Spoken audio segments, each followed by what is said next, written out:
नमस्कार, मैं हूं आशीष अग्रवाल और आप देख रहे हैं एएनबी न्यूज का खास कार्यक्रम मुद्दे की शुरुआत करेंगे। प्रधानमंत्री नरेंद्र मोदी अपने केरल दौरे पर लोगों को संबोधित करते हुए विपक्ष पर निशाना साधते हुए नजर आए। प्रधानमंत्री मोदी ने कहा कि पहले की सरकारों ने हर सेक्टर में घोटाले किए, वहीं बीजेपी की सरकार हर सेक्टर में युवाओं के लिए नए अवसर पैदा कर रही है। साथ ही उन्होंने कहा कि एक समय पर भारत की गिनती 5 सबसे कमजोर देशों में होती थी। आज भारत को अपनी तेजी से बढ़ती अर्थव्यवस्था के लिए जाना जाता है। वहीं कर्नाटक में राहुल गांधी ने कहा कि बीजेपी को 40 नंबर अच्छा लगता है। इस बार आप लोग इनको 40 सीटें दीजिएगा। राहुल ने जनसभा के बीच कहा कि जब प्रधानमंत्री भ्रष्टाचार की बातें करते हैं तब उनके मंचों पर चारों तरफ कर्नाटक के 40% वाले नेता खड़े रहते हैं। मोदी जी कहते थे कि वे भ्रष्टाचार से लड़ते हैं, लेकिन जो भ्रष्ट व्यक्ति नहीं हैं उन्हें पार्टी से निकाल रहे हैं। इसका मतलब बीजेपी भ्रष्टाचार के लिए लड़ती है।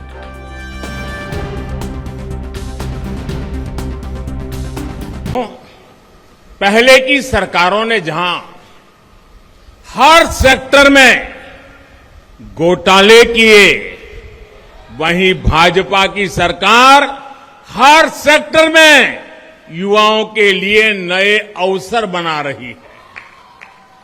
भाजपा की सरकार ने आत्मनिर्भर भारत अभियान चलाकर युवाओं को नए अवसर दिए हैं। भाजपा की सरकार ने वोकल फॉर लोकल के मंत्र से स्थानीय उत्पादन को बढ़ावा दिया है।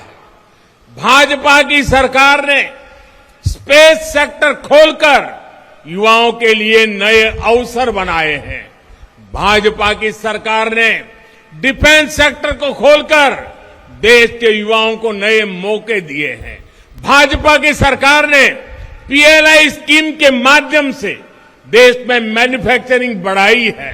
भाजपा की सरकार ने अपनी नीतियों से एक्सपोर्ट बढ़ाया है। आज देश में केरला में जो हाईवेज, हाईवेज, रेलवेज, वाटरवेज और एयरवेज बन रहे हैं, उससे भी रोजगार के लाखों मौके बन रहे हैं। जानते हो कि बीजेपी की सरकार ने यहां पे पिछले 5 साल इसको 40% कमीशन सरकार कहा जाता है लागू दे, और ये सरकार इनकी सरकार नहीं थी। ये सरकार पैसे से इन्होंने चोरी। आपने पूछा कि आपका पैसा कहां जाता है। कर्नाटक में आपका पैसा भ्रष्टाचार में गया, चोरी में।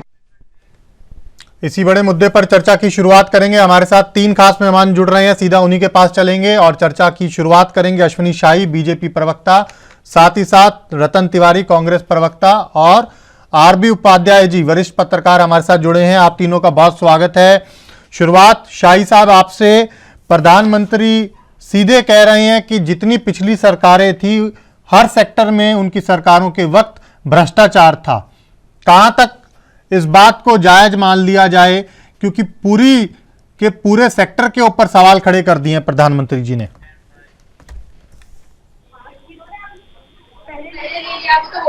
के पहले सरकारें क्यों गई? भ्रष्टाचार के मुद्दे पर ही गई जी। कोलगेट से लेके 2G और पता नहीं क्या क्या कितने आरोप लगे। बोफोर्स देखिए, उसके पहले किस तरीके से बोफोर्स का आरोप, भाषण ही दे दिया कि 1 रुपया भेजते हैं तो 15 पैसे मिलता है। तो ये भ्रष्टाचार का ही नमूना उन्होंने खुद पेश किया, ये माननीय प्रधानमंत्री नरेंद्र मोदी जी ने नहीं कहा। तो ये सारी चीजें देखने को मिलती है कि किस तरीके से पिछली सरकारों ने, कांग्रेस की जो सरकार ने 56 सालों तक जो राज किया, उनमें किस तरीके से भ्रष्टाचार आकंठ तक ये लोग डूबे हुए थे। हर तरफ कहीं भी नजर उठाइए, अगर देश के प्रधानमंत्री कहते हैं कि 100 रुपए भेजने में 15 पैसे मिलते हैं, 15 रुपए मिलते हैं, तो 85 रुपीज भ्रष्टाचार की भेंट है। आज देखिए, आज डीबीटी में अगर हम 6000 भेजते हैं तो 6000 मिलता है, 500 भेजते हैं तो 500 मिलता है। तो ये चीजों को आज इंगित कर रहे थे माननीय प्रधानमंत्री जी, और उसमें कहीं कोई ढकाव छुपाव दुराव है ही नहीं है। वो परिलक्षित होता था पिछली सरकारों से, जनता जो है जान गई थी सभी, तो उन्होंने बदलाव किया और लगातार बदलाव 2 बार चुनाव जिताकर किया, और तीसरी बार के लिए भी जनता अपने आप को तैयार कर चुकी है जी। आज देखिए किस तरीके से हम किसी पर भेदभाव नहीं करते। आज केरल में जबकि हमारी कोई सीट नहीं है, मात्र हम 11% के वोट हमको अभी शेयर मिला था 2020 के चुनाव में जी। हम उसको थाती मानते हुए, पूरे केरल की जनता को अपना मानते हुए आज 3-4 हजार करोड़ की जो सौगात केरल को दी गई है, कितना बेहतर है। ये लोग कहते हैं पक्षपात की राजनीति। आज भारतीय जनता पार्टी सबका साथ, सबका विकास और सबका विश्वास के नारे के साथ चलती है, इसलिए पूरा देश हमारा परिवार है। चाहे केरल हो, तमिलनाडु हो, उत्तर प्रदेश हो, बिहार हो, हम सबका साथ, सबका विकास की बात करते हैं।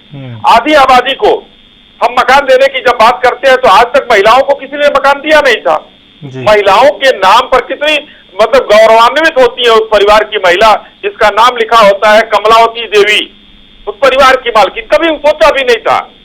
3.5 करोड़ मकान देने का काम किया, 80 करोड़ लोगों को राशन देने का काम हम सरकार कर रही पूरे देश में। कितना, कौन सा ऐसा देश है विश्व में, आशीष जी जरा बता दीजिए, जिसने 80 करोड़ लोगों को इतने दिनों तक राशन दिया हो? कोई देश नहीं है, वो हिंदुस्तान है। और एक आपको घटना याद दिला दूं, शरद पवार साहब खाद्य मंत्री थे और कांग्रेस की सरकार थी, उन्होंने खराब गेहूं इतना हो गया कि मना कर दिया उन्होंने कि हम जनता को गेहूं नहीं दे पाएंगे अंत्योदय योजना में। एक सरकार वो भी थी और एक सरकार ये भी है जी। तो ये अंतर है पहले की सरकार और अब की सरकार में जी। ठीक है, रतन तिवारी जी जवाब दे दीजिए। देखिए आशीष भाई, आपका नमस्कार करते हुए मैं ये कहना चाहता हूँ कि अटक से लेकर कटक तक, कश्मीर से कन्याकुमारी तक महंगाई, बेरोजगारी चरम पे है। यह भारतीय जनता पार्टी के लोग सिर्फ देश को गुमराह करने का काम करते हैं, लेकिन ये भूल जाते हैं कि आज आम जनता की जेब से पैसे गायब हो गए हैं। महिलाओं के रसोई में आग लगी हुई है, लेकिन ये बड़ी बड़ी बातें करते हैं। इन्होंने पूर्व प्रधानमंत्री आदरणीय राजीव गांधी जी के ऊपर आरोप लगाया। वो ऐसे प्रधानमंत्री थे जो उन्होंने उस समय अपनी सच्चाई से इस देश को संबोधित किया था। ये कहा था कि मैं 1 रुपया अगर भेजता हूँ तो जमीन पे 70 पैसे ही पहुंचते हैं, बाकी 30 पैसे कहाँ गायब हो जाते हैं। बड़े गर्व होना चाहिए, बड़े मजबूती से वो अपनी बात को रखते थे। और आज के प्रधानमंत्री अडानी के महाघोटाले पे मां नहीं बोलते, महंगाई पे मां नहीं बोलते, बेरोजगारी पे मां नहीं बोलते। आज वो सिर्फ बड़ी बड़ी बात करते हैं। वो देश के प्रधानमंत्री कम, देश के प्रचार मंत्री ज्यादा लगते हैं। तो आशीष भाई, मैं एक चीज कहना चाहता हूँ कि आज देश महंगाई, भ्रष्टाचार और बेरोजगारी से जूझ रहा है। और इन्होंने जो कहा, ये भूल जाते हैं कि इनके ये एक कार्यकर्ता है भाजपा के कर्नाटक में, 40% कमीशन का आरोप भाजपा सरकार के मंत्रियों पे लगाया और अपने आप को सुसाइड करके अपनी आत्महत्या कर ली। उस पर भारतीय जनता पार्टी के कुछ नहीं बोलेंगे। इनके ही एक पूर्व मुख्यमंत्री है जगदीश शेट्टार, जो भारतीय जनता पार्टी को छोड़ के कांग्रेस में भी कुछ दिन पहले आए हैं। उन्होंने आरोप लगाया कि भारतीय जनता पार्टी सांप्रदायिक पार्टी है। तो भारतीय जनता पार्टी के लोग पहले अपने घर में झांके कि देश किस दिशा में जा रहा है और संविधान को चकनाचूर किया जा रहा है। देश की केंद्रीय एजेंसियों को किस तरीके से कहाँ खड़ा कर दिया, पूरा देश देख रहा है। किस प्रकार विपक्ष को बोलने नहीं दिया जा रहा है, विपक्षी आवाज को दबाया जा रहा है, ये पूरा देश देख रहा है। मैं शाही जी को एक चीज कहना चाहता हूँ, आप अच्छा बोल लेते हो, आरोप अच्छा लगा लेते हो, लेकिन देश की बात करो, महंगाई पे बात करो, बेरोजगारी पे बात करो, भ्रष्टाचार पे बात करो, देश आपको माफ नहीं करेगा। समय आ चुका है आपको सबक सिखाने का, भारतीय जनता पार्टी को उखाड़ फेंकने का, और जनता तैयार है। आशीष भाई, जनता तैयार है। उपाध्याय साहब, आपके पास आऊंगा। ये भ्रष्टाचार पर तो बवाल है, लेकिन सरकारों पर भी सवाल है। मौजूदा सरकार पिछली सरकारों पर सवाल उठा रही है और पिछली सरकारें मौजूदा सरकारों पर सवाल उठा रही हैं। देखिए, मैं भी जानता हूं, अखिल जी और आप भी जानते हैं, भ्रष्टाचार और राजनीति एक दूसरे के पूरक है। बिना भ्रष्टाचार के राजनीति नहीं होती और बिना राजनीति के भ्रष्टाचार नहीं होता जी। करोड़ों रुपए कहां से आते हैं जो चुनाव प्रचार में खर्च किए जाते हैं, करोड़ों में टिकट बेचे जाते हैं, करोड़ों खर्च किए जाते हैं, करोड़ों खर्च करके इलेक्शन जीता जाता है, करोड़ों कमाए जाते हैं। बड़ा सिंपल सा गणित है, जनता भी समझ गई है और बड़ा ग्लैमरस एक्चुअल में एक फील्ड नजर आता है राजनीति। तभी तो लोग करोड़ों रुपए में टिकट खरीदते हैं जी और चुनाव लड़ते हैं। ये बात अलग है कि माननीय प्रधानमंत्री हैं, वो जो भी कह रहे हैं, वो कह रहे हैं कि युवाओं को मौका भी दे दिया, मैन्युफैक्चरिंग बढ़ गई और हाईवे बन गए, वाटरवे बन गए और युवाओं को मौके भी दे दिए। लेकिन एक जो प्रश्न है वो फिर वहीं का वहीं खड़ा हो जाता है कि भाई फिर बेरोजगारी क्यों है, ये बेरोजगार की दर क्यों बढ़ रही है? इतना सब कुछ हो रहा है, इतने मौके दिए जा रहे हैं, मैन्युफैक्चरिंग बढ़ने का मतलब यह है कि भी रोजगार बढ़ गए और रोजगार बढ़ाएंगे तो बेरोजगारी कम होगी। आंकड़े बताते हैं कि बेरोजगारी बढ़ रही है, अखबारों में आप पढ़िए तो चौंकाने वाले आंकड़े आते हैं जी। ये सब चीजें कहने भर से नहीं है। अब मान लीजिए हम कहें कि मकान, पहले भी अंबेडकर ग्राम योजना में मकान मिलते रहते हैं, कोई एक अनवरत प्रक्रिया है विकास, कोई ऐसा नहीं है कि भी इससे पहले सड़क नहीं थी, इससे पहले कोई देश नहीं था, इससे पहले यहाँ जनता ही नहीं थी, तो ऐसा नहीं है। हाँ, रोड में कनेक्टिविटी बढ़ी है, हाईवे बनाए गए हैं, इसे नकारा नहीं जा सकता, वो दिखते हैं, वो बोलने की जरूरत नहीं है। ये हाईवे का विकास हुआ है, जिस स्पीड से सड़क बननी चाहिए उस स्पीड से सड़कें बन रही है। जहां एक एक पुल को बनने में 6-6, 10-10 साल लग जाते थे, अब हम देखते हैं वो 6 महीने में कंप्लीट होकर ट्रैफिक चल रहा होता है जी। लेकिन सारी चीजें ठीक है कि पिछली सरकारें भ्रष्टाचारी थी, अब कोई भ्रष्टाचारी नहीं है, तो फिर कर्नाटक में पैसा कहां से पकड़ा गया? कर्नाटक में तो एक एमएलए के बेटे थे, इतना सारा कैश आया, कहां से आया? उस पर कोई कुछ नहीं बोला। वो भ्रष्टाचार का पैसा था या कमाई का पैसा था या वो उसकी सैलरी थी, क्या था? वो भ्रष्टाचार नहीं है। तो सिर्फ ये कह देना कि भी जो विपक्ष में है पार्टियां, जो सत्ता में नहीं है वही भ्रष्टाचारी है, जो सत्ताधारी दल है उसमें कोई भ्रष्टाचार नहीं है, तो वो लोगों के गले नहीं उतरता है। क्यों? लोग देखते हैं, एक एमएलए है, 5 साल में उसकी संपत्ति देख लीजिए और 5 साल बाद देख लीजिए, कोई भी किसी भी पॉलिटिकल पार्टी का हो। इसीलिए तो लोग करोड़ों में टिकट खरीदते हैं। क्यों खरीदते हैं? जब आमदनी नहीं है तो राजनीति विशुद्ध रूप से व्यवसाय बनती चली जा रही है, और जब राजनीति व्यवसाय बनेगी तो करोड़ों में टिकट बिकेंगे, करोड़ों खर्च किए जाएंगे, करोड़ों कमाए जाएंगे। अब जनता सेवा नहीं रहा। जैसा हम पहले कहते थे कि भी हम जनता की सेवा के लिए आए हैं, तो जनता की सेवा करने के लिए कोई जरूरी नहीं है कि आप चुनकर ही आए, आप जनता के बीच में, समाज के बीच में रहकर भी जनता की सेवा कर सकते हैं। लेकिन अब क्या हो गया, नेता को अगर कहीं किसी पॉलिटिकल पार्टी में मलाईदार पोस्ट नहीं मिली, कमाई का मौका नहीं मिला, वो रिजाइन करता है और इस्तीफा देते वक्त क्या कहता है? जनता के हित में। जिनकी बात कर रहे थे सेक्टर की, जब वो बीजेपी में थे तो सब कुछ अच्छा था, और जैसे ही वो भंग हुआ अब वो कहते हैं बीजेपी सांप्रदायिक पार्टी है। अरे जब आप थे तब क्या बीजेपी सांप्रदायिक पार्टी नहीं थी? तब अच्छी पार्टी थी। तो ये प्रश्न उठा देना बहुत आसान है, लेकिन प्रश्नों के उत्तर ईमानदारी से दिए जाए, जनता ये उम्मीद करती है नेता से। ठीक है। और इसीलिए आप देखेंगे जितने व्यंग लिखे जाते हैं नेताओं के ऊपर लिखे जाएंगे, कार्टून बनेंगे नेताओं के ऊपर बनेंगे। क्यों बनेंगे? और ये संसद में कहा जा चुका है, संसद के पटल पर है ये कि भी नेताओं की विश्वसनीयता कम हो रही है। आप सफेद झूठ बोलते हैं, बेरोजगारी है और आप कह रहे हैं बेरोजगारी खत्म। हमें ध्यान है इंडिया साइनिंग का नारा चला था, इंडिया साइनिंग नहीं कर रहा था, लोगों ने नकार दिया। परिस्थितियां जो जमीनी हकीकत है उसे स्वीकार करिए और उस पर काम करिए। कोई भी, मेरा किसी राजनीतिक दल से कोई लेना देना नहीं, लेकिन कामोवेश जब आरटीआई का मामला आएगा सभी पॉलिटिकल पार्टियां एक हो जाएंगी। नहीं, हम आरटीआई के दायरे में नहीं आएंगे। चलिए ठीक है, मैं आऊंगा आपके पास उपाध्याय जी। ठीक है, मैं एक बार शाही साहब के पास जाना है। शाही साहब, ये बताइए कि प्रधानमंत्री जी ने जिस तरह से कल सवाल उठाया, ये ठीक है कि हो सकता है कि दूसरे किसी राजनीतिक दल के सत्ता में जब वो था कार्यकाल के दौरान भ्रष्टाचार ज़्यादा हुआ हो, लेकिन ऐसा तो नहीं कि आपकी पार्टी भी उससे छूती हुई है या बिल्कुल ही बची हुई है। इस भ्रष्टाचार के जाल में तो सभी राजनीतिक दल कहीं ना कहीं उलझे हुए हैं ना। पांचों उंगलियां बराबर नहीं है मान लिया, लेकिन ऐसा तो नहीं है संभव कि सिर्फ कांग्रेस के समय में ही भ्रष्टाचार था या किसी दूसरी पार्टी के समय में ही भ्रष्टाचार था। देखिए आशीष जी, ये कहने वाली बात है कि कांग्रेस के समय में भ्रष्टाचार था या नहीं था और आज नहीं है। आज हम भ्रष्टाचार को जड़ से मिटाने का संकल्प लेकर चल रहे हैं, और पहले क्या होता था, खाद और पानी डालने का काम होता था। आज आप देखिए लगभग 8, 9, 10 पार्टियां जो हैं जो मिलकर ईडी के खिलाफ सुप्रीम कोर्ट तक गई थी। ईडी और सीबीआई जांच गलत कर रही है, संस्थाओं को जांच नहीं करना चाहिए था, सुप्रीम कोर्ट ने इन लोगों को लताड़ लगाकर भगाया था। क्या यही दल जो है विरोधी दल जब थे सरकार, जब इनकी सत्ता थी यूपीए की, और आगे आने वाले दिनों में अगर ये सत्ता पा गए तो क्या ईडी और सीबीआई ये खत्म कर देंगे? ये यही चाहते रहे हैं कि ईडी और सीबीआई गलत कर रही है।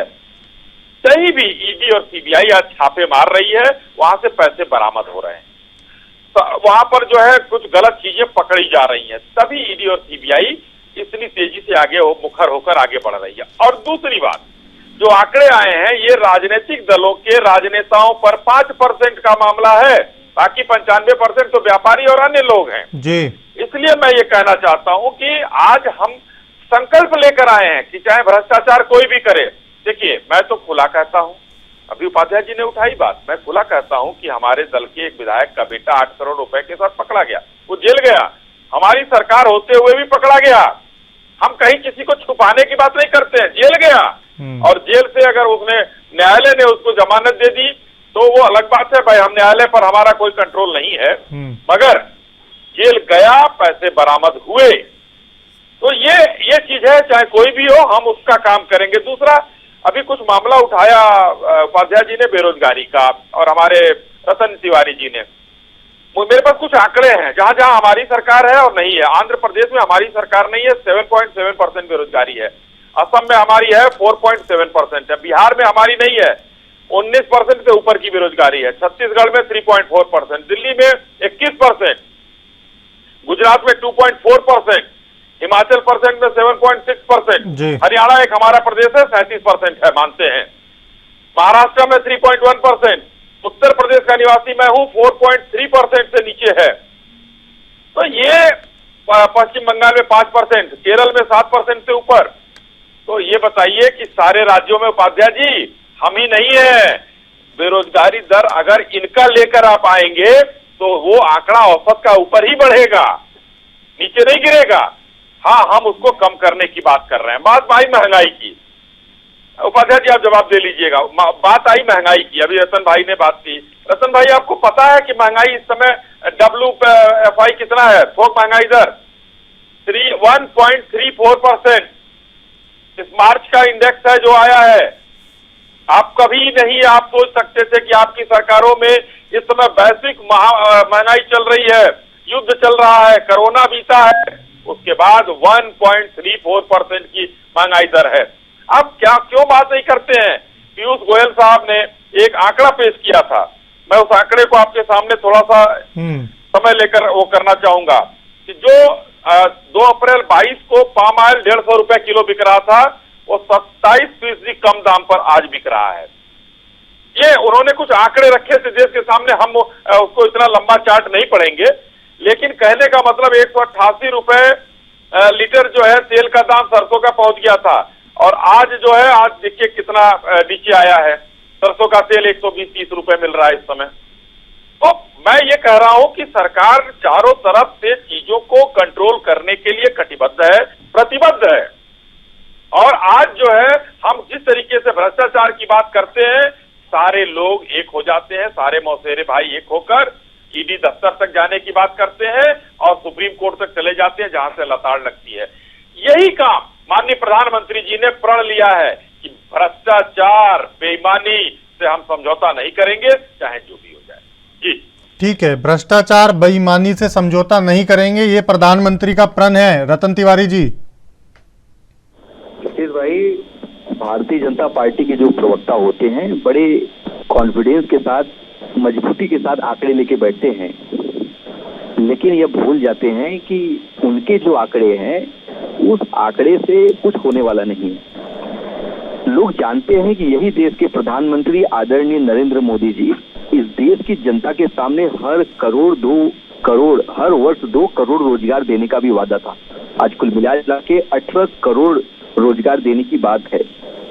15-15 लाख देने की बात यही नरेंद्र मोदी जी कहते थे। अच्छे दिन लाने की बात करते थे, महंगाई कम करने की बात यही कहते थे, और भ्रष्टाचार मुक्त भारत बनाने की बात यही करते थे। लेकिन आज यह पूरी तरीके से यह उल्टा कांग्रेस के प्रति या विपक्ष को ही दोषी ठहराते हैं। आशीष भाई, आपने देखा कि अडानी के महाघोटाले की वकालत राहुल गांधी जी कर रहे थे।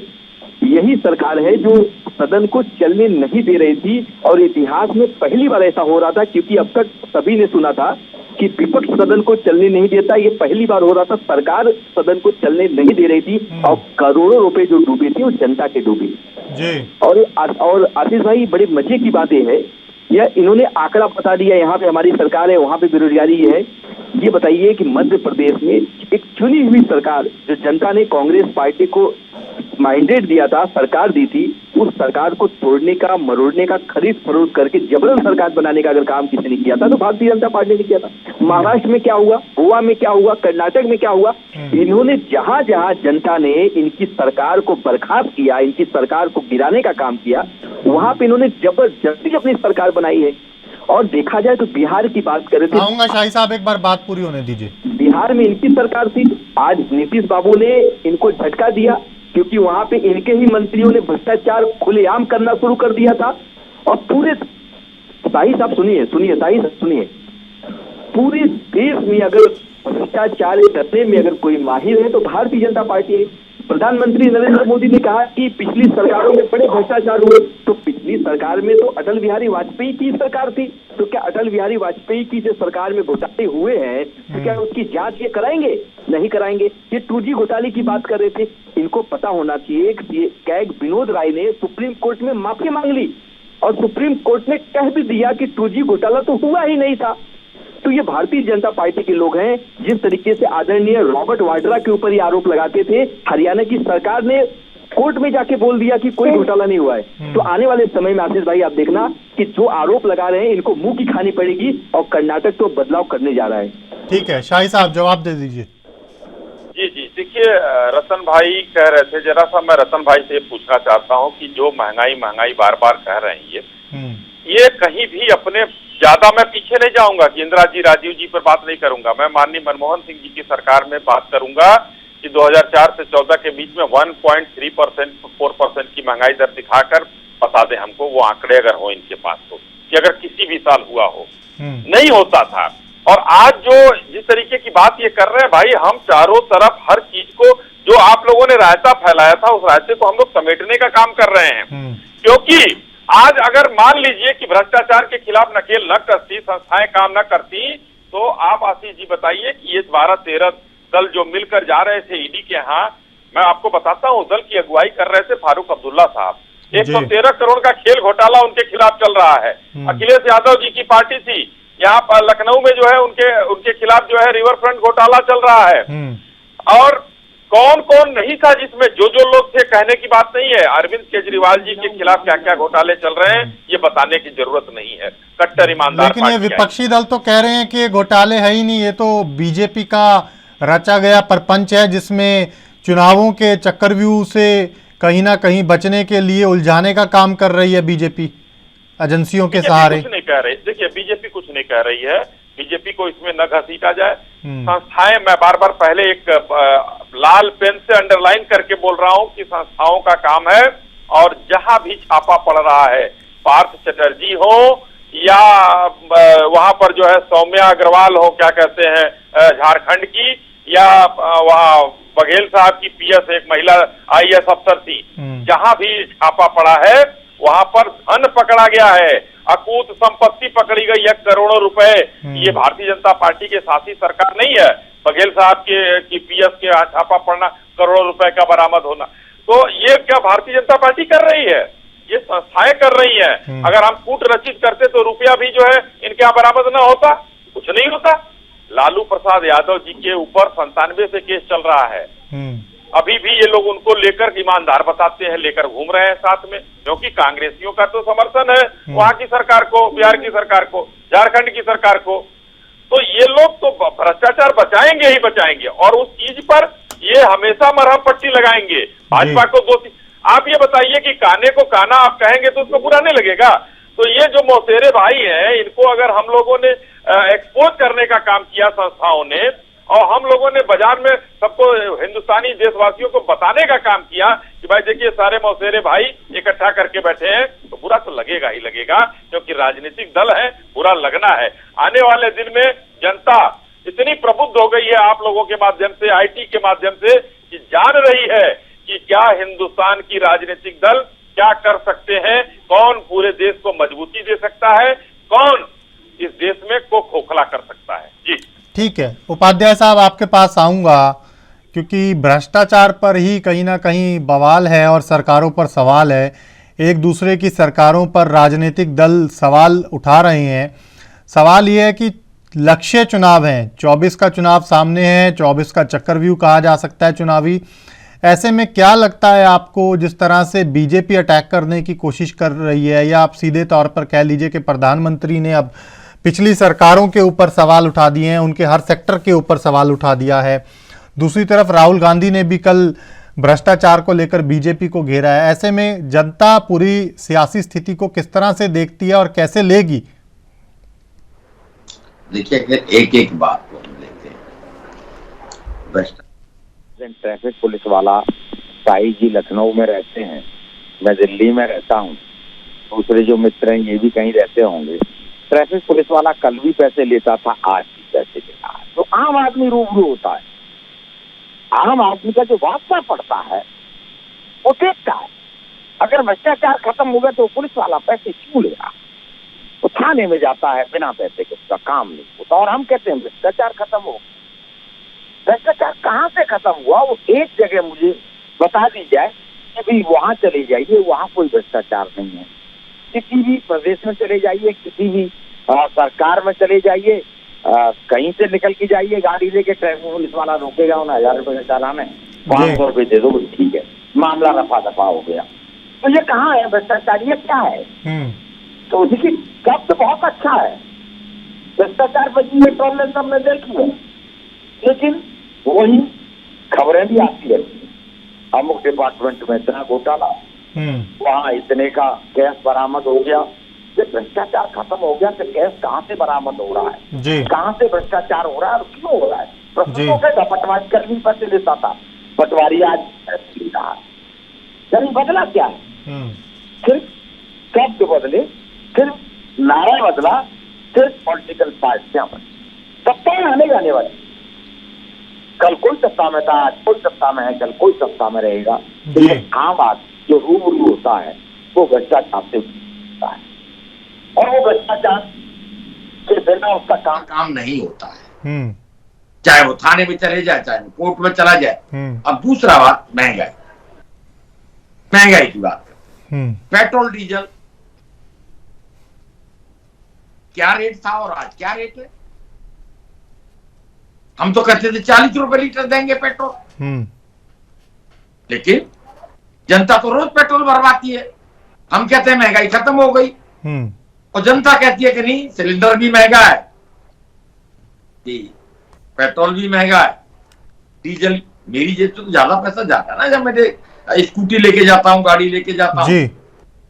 पहले का 100 रुपए में टंकी फुल कराता, 200 रुपए में, और फिर मुझे कहा जाता है कि अब महंगाई खत्म हो गई है। आंकड़ों का खेल एक अलग है, प्रैक्टिकल लाइफ, प्रैक्टिकल में क्या हो रहा है, आदमी किन किन समस्याओं से रूबरू हो रहा है जी, वो सारी चीजें वही तो मायने रखती हैं।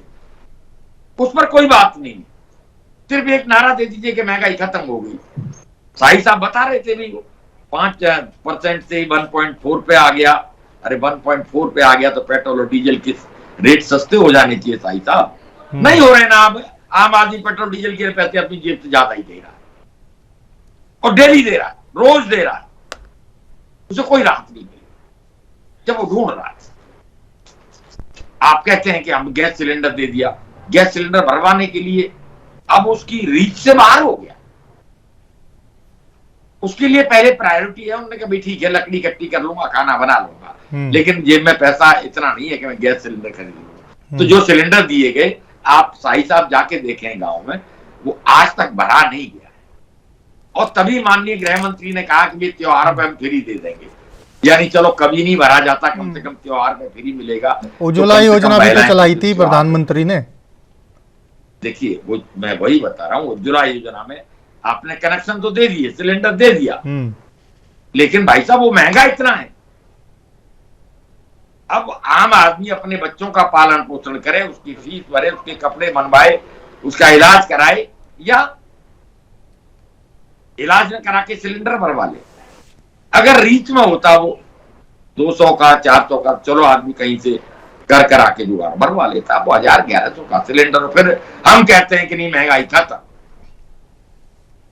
तो अत्योक्ति हो जाती है।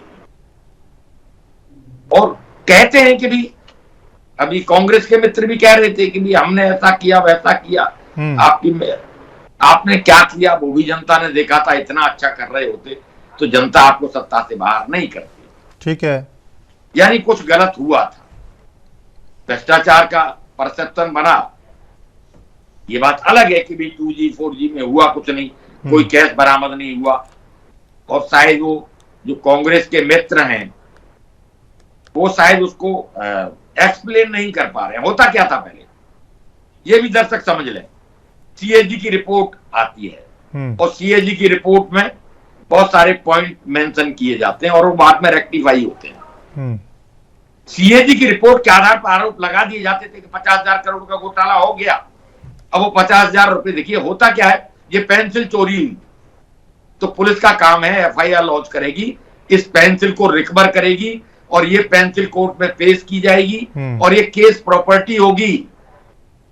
50,000 करोड़ का घोटाला हुआ था, किसी ने कमाए थे तो 40,000 करोड़ रुपए, 30,000 करोड़ कुछ बरामद करके कोर्ट में प्रस्तुत करते कि भी देखिए इसने 50,000 करोड़ यहां से लिए थे और यहां रखे हैं, यहां खर्च किए और यहां से हमने रिकवर करके ये कोर्ट में पेश कर दिया और ये केस की प्रॉपर्टी है।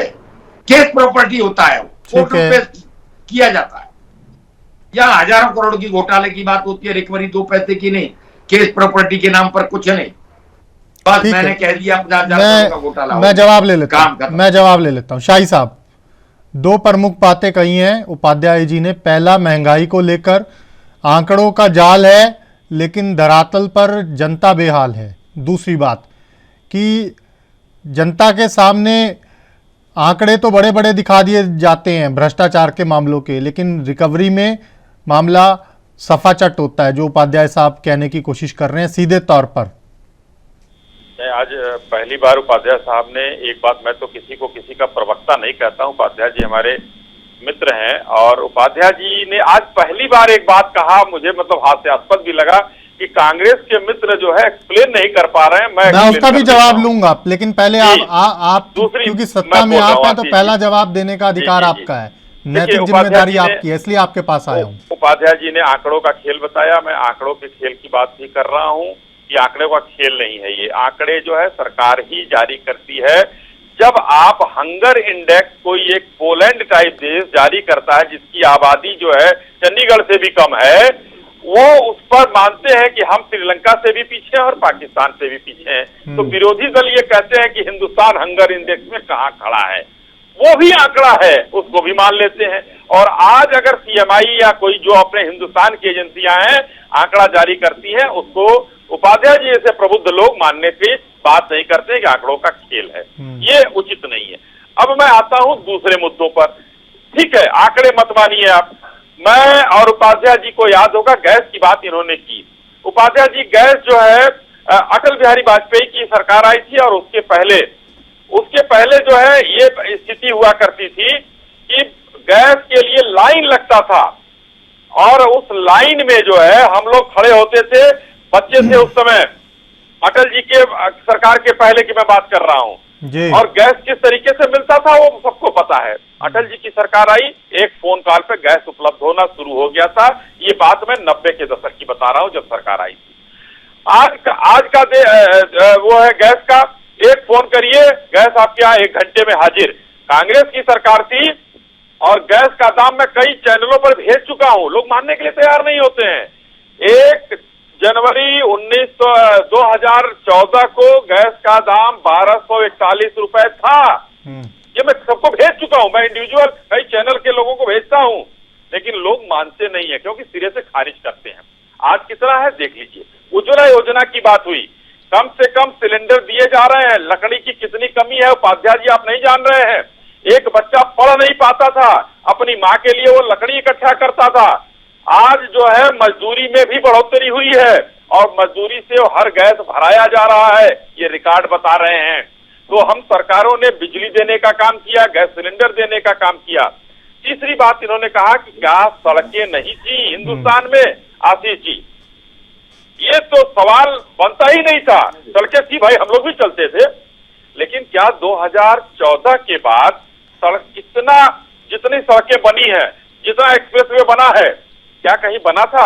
उत्तर प्रदेश जैसा राज्य जहां 19 एक्सप्रेसवे की बात की जा रही है, अब आप बताइए पूरे हिंदुस्तान में सबसे ज्यादा एक्सप्रेसवे उत्तर प्रदेश में 19 एक्सप्रेसवे। क्या था क्या पहले उपाध्याय जी? नहीं था। आप दिल्ली से मेरठ जाते हैं 45 मिनट में, ये नितिन गडकरी साहब का एक भाषण आप सुन लीजिएगा, सारा कॉन्सेप्ट क्लियर हो जाएगा आपका। इतनी सड़कें। दूसरी इंफ्रास्ट्रक्चर की बात आपने की कि क्या इंफ्रास्ट्रक्चर नहीं थे? भाई थे, हम कहां कह रहे हैं, लेकिन आज और कल में बड़ा फर्क था आशीष जी। देश का रक्षा मंत्री ये कहता था कि अगर हम दौलत बेग ओल्डी की सड़क बना देंगे तो चाइना हमसे नाराज हो जाएगा, और आज हम दौलत बेग ओल्डी पर जहाज उतार रहे हैं। सड़क बना दिया हमने, अरुणाचल प्रदेश में हमने बॉर्डर पर सड़क बना दिया, चाइना कुछ नहीं कर पाया हमारा, सड़क बना रहे हैं अभी भी। तो ये इंफ्रास्ट्रक्चर का हम डेवलपमेंट आज भी कर रहे हैं, कल भी था, हम नहीं कह रहे कि नहीं था, लेकिन आज जितना तेजी से हुआ। 40 किलोमीटर सीना ठोक के कहते हैं नितिन गडकरी साहब कि 40 किलोमीटर सड़क जो है हम रोज बनाते हैं। पहले 40 किलोमीटर नहीं बनाते थे, आप बताइए कितना बनाते थे? उन्होंने बोला है, मैं नहीं कुछ कहूंगा। तो देखिए, इतिहास से अगर चीजों को हम लेकर चलेंगे तो बहुत सी चीजें ऐसी। आज हाँ, एक बात और कह के अपनी बात समाप्त करूंगा। यूपीआई पेमेंट जब से शुरू हुआ है, बेईमानी भ्रष्टाचार आधा खत्म हो गया है। पहले आप कहीं जाते थे, उसका बिल नहीं मिलता था आशीष जी। आज कोई भी जाता है, 20 रुपए चाय वाले को पेमेंट करना है तो उसके बैंक खाते में जाता है। कितने लाख करोड़ का पेमेंट यूपीआई से हो रहा है। और आज हमको कहने में ये गर्व है कि डॉलर, पाउंड, यूरो के बाद चौथा विश्व में एक्सेप्टेबल रुपया हो चुका है। अब हिंदुस्तानी ये कहने में गर्व हो रहा, ये पहले नहीं हुआ था उपाध्याय जी, आज हुआ है। तो इसलिए मैं कहना चाहता हूं कि हिंदुस्तान में बड़े बदलाव की जरूरत थी। जो भ्रष्टाचार हो रहा है, जो रुपया लालू प्रसाद यादव के यहाँ कोई रुपया बरामद नहीं हुआ था आशीष जी, लेकिन 97 से वो कन्विक्टेड है और आज भी सुप्रीम कोर्ट ने उनको छोड़ा नहीं है।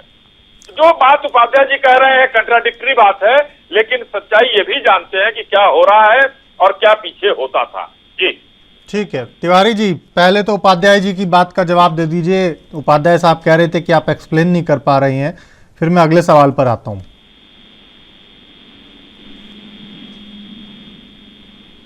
आवाज मिल रही है आपको?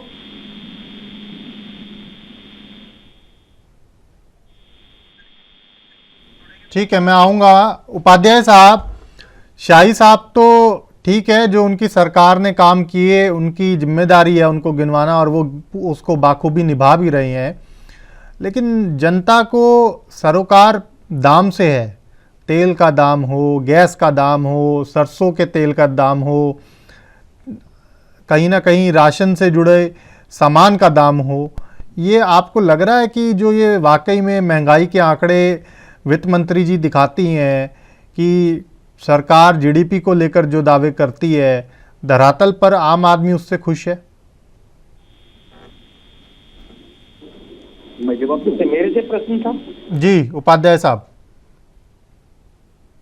देखिए, आम आदमी कल भी, आज भी और आगे क्या होगा, ये तो भविष्य बताएगा।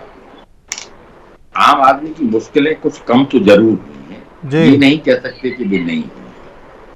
मैं अश्विनी शाही साहब की बात से सहमत हूं कि हाईवे पहले उतने नजर नहीं आते थे। बिल्कुल। तो वो कहने की अगर नितिन गडकरी को जहां भी लगा दिया जाता है, चाहे वो रोड में लगा दीजिए, चाहे ट्रांसपोर्ट में लगा दीजिए, वहीं देखिए आपको उपलब्धियां नजर आती हैं, हाईवे नजर आ रहे हैं। ठीक है, दौलत बेग ओल्डी की बात की, बहुत अच्छा लगा कि हाँ वाकई में बॉर्डर पर दिखने लगा है कि भी हाँ विकास हो रहा है।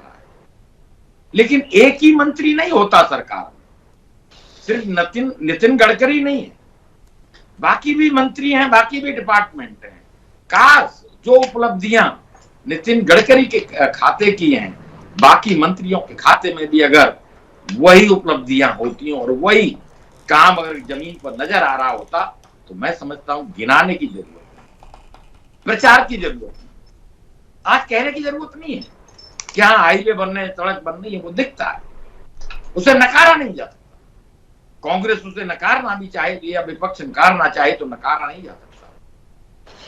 उपलब्धियां हैं, लेकिन ऐसी ही उपलब्धि काश अन्य जो मिनिस्टर हैं वो भी अपने डिपार्टमेंट में दिखाते तो बात कुछ अलग होती और एक नक्शा बदल जाता।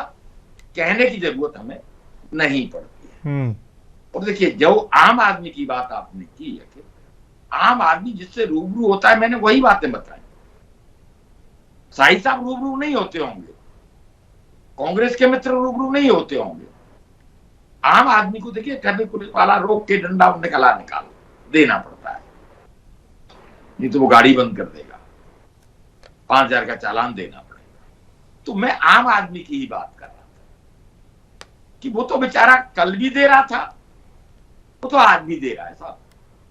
उसके लिए तो भ्रष्टाचार कल भी था, आज भी है, और आगे भविष्य बताएगा क्या होगा। तो ये जो परिस्थितियां हैं बदलनी चाहिए। परिस्थितियां बदलेंगी तो फिर जरूरत नहीं है बहुत बड़े बड़े होर्डिंग लगाने की, प्रचार करने की। जनता खुद कहेगी वाकई में अच्छे दिन आ गए, और जनता फिर आशीर्वाद देगी। जनता अपना पूरा जो भी जनता के लिए करता है, विपक्ष कुछ भी कहे, फ्री राशन अगर सरकार ने दिया तो जनता ने भी कसर नहीं छोड़ी अपना आशीर्वाद देने में। ताई जी, जनता ने पूरा आशीर्वाद दिया। मैं जाता हूं गांव में, गरीब और मजदूर है, वो कहता है, उन्होंने कहा मेरा वोट मैं मोदी को दूंगा। फ्री राशन मिलता है हर महीने, किसी सरकार ने नहीं दिया, मैं तो उसी को वोट करूंगा जी। यानी काम बोलता है, वो नारा गलत नहीं है, लेकिन काम न करे और कहे काम बोलता है तो फिर कैसे बोलेगा जी। फिर तो सत्ता से बाहर जाना पड़ेगा। तो जनता को जो भी कोई भी सरकार, कोई भी राजनीतिक दल काम करेगा तो जनता उसको पूरा आशीर्वाद देगी। और माननीय प्रधानमंत्री पर पूरा भरोसा जनता को थी, और जनता वो जो कह देते थे, जनता ने ताली भी बजाई, जनता ने थाली भी बजाई, लाइट भी जलाई, यानी जनता पूरा भरोसा था। लेकिन पिछले कुछ समय से अगर हम देखेंगे तो बहुत सारे प्रश्न खड़े हो रहे हैं, और ये परसेप्शन ही सरकार बनाता है, परसेप्शन ही सरकार गिनाता है। ठीक है, ठीक है। जिस तरह से अडानी का मामला चल रहा है, अन्य मामले चल रहे हैं, तो कहीं ना कहीं डेंट जरूर हो रहा है। आप ना माने मुझे कोई गुरेज नहीं, लेकिन जनता के बीच में रहता हूं, जनता से बात करता हूं, तो जनता को अब लगने लगा है कि समथिंग है, कुछ न कुछ तो है। कि कर्नाटक में कोई ईमानदार 40% भ्रष्टाचार की बात हो रही है। एक तरफ हम कह रहे हैं कि बीजेपी का 0 टॉलरेंस है भ्रष्टाचार के प्रति, एक तरफ जहां बीजेपी शासित प्रदेश है वहां कैश पकड़ा जा रहा है, 40% भ्रष्टाचार की बात हो रही है। दोनों चीजें साथ साथ नहीं चलती। और मैं तो पहले ही कहता हूं कि भी कहां है, कौन से देश में कानून है कि एमपी एमएलए अपनी तनख्वाह खुद तय कर लें? जी, किसी देश में कानून नहीं है शाही साहब। आम जनता के लोग भी होते हैं, एक कमेटी होती है, कमेटी डिसाइड करती है कि एमपी एमएलए की सैलरी कितनी बढ़ेगी, कितनी नहीं बढ़ेगी। अजीब व्यवस्था है इस देश के अंदर। मिलकर अपना महंगाई भत्ते बढ़ा लो, अपनी ठीक सुविधाएं है। बढ़ा लो, अपने खर्चे बढ़ा लो, अपने लिए कार खरीद लो। अप्रूवल की जरूरत क्या, आप सरकार है साहब। ठीक है, मैं आऊंगा उपाध्याय साहब। रतन तिवारी जी भी इंतजार कर रहे हैं। तिवारी साहब, उपाध्याय साहब ने अपने वक्तव्य में एक बात बड़ी महत्वपूर्ण कही, वो है कहीं ना कहीं आपकी जो छवि है जनता के बीच, वो राजनीतिक रूप से किसी भी चुनाव को जिताने में बड़ी भूमिका अदा करती है। और कहीं ना कहीं ये कई चुनावों में चीज़ें देखने में आई भी हैं और कहा जाता है कि हवा किसके पक्ष में है। लेकिन सवाल ये है सीधे तौर पर, इस बार क्या विपक्ष ऐसी हवा बना पाएगा कि बीजेपी के साथ, प्रधानमंत्री मोदी के साथ ना सिर्फ चुनावी टक्कर में टकराए ढंग से, बल्कि जीतकर भी सरकार बनाने की स्थिति में आ सके? देखिए आशीष भाई, मैं दोनों वक्ताओं को काफी देर से सुन रहा था जी, और मुझे थोड़ा सा समय देंगे तो मुझे अच्छा लगेगा जी। इन्होंने भारतीय जनता पार्टी के प्रवक्ता ने उज्ज्वला गैस योजना की बात की और देश की जनता ने देखा था कि बड़े बड़े पेट्रोल पंप पे बड़े बड़े होर्डिंग प्रधानमंत्री मोदी के लगे होते थे, उसमें लिखा होता था महिलाओं को मिला सम्मान। लेकिन मैं पालघर जिले के अंदर हूँ, आदिवासी क्षेत्र आता है ये, आप जाके देखिए यहाँ पे लोग उज्ज्वला गैस तो मुफ्त में ले लिए, लेकिन उस गैस के सिलेंडर को बगल में रख के आज भी लकड़ी पे खाना बनाने से मजबूर है, क्योंकि उनको 1100 साढ़े 1100 रुपए उनके पास नहीं है कि गैस के सिलेंडर को भरवा सके। उन्होंने कहा कि हमारी सरकार, चाहे कोई भी हो, हमारे पार्टी का कार्यकर्ता हो, उसके ऊपर जांच हुई। आशीष भाई, 95% विपक्ष के नेताओं के ऊपर ही इनकी ईडी सीबीआई की एजेंसियां सक्रिय होकर काम करती हैं, लेकिन इनके ही पूर्व मुख्यमंत्री नारायण राणे हो, चाहे मुख्यमंत्री एकनाथ शिंदे के कई मंत्री और कई विधायक हों, असम के मुख्यमंत्री हेमंत बिस्वा शर्मा हो, येदुप्पा हो, ये तमाम जो इनके नेता हैं, अगर प्रधानमंत्री नरेंद्र मोदी जी के छतरी के नीचे आ जाते हैं तो ईडी सीबीआई की एजेंसियां उनके ऊपर कार्रवाई नहीं करती, ये पूरा देश देखता है। लेकिन विपक्ष अब एक हो रहा है। जिस प्रकार से नीतीश बाबू ने ममता जी से मुलाकात की, केजरीवाल से मुलाकात की, कांग्रेस जी से मुलाकात की, अखिलेश जी से कल मुलाकात की, तो विपक्ष अब लामबंद हो रहा है। बिल्कुल, विपक्ष अब एक हो रहा है और कहीं ना कहीं 2024 का चुनाव सिर पर है। देखना यही होगा कि चुनाव में जनता किसको अपना जनादेश देती है। आप सभी मेहमानों का जुड़ने के लिए बहुत बहुत धन्यवाद। अभी के लिए मेरे साथ इतना ही। आप देखते रहिए ANB न्यूज़। नमस्कार।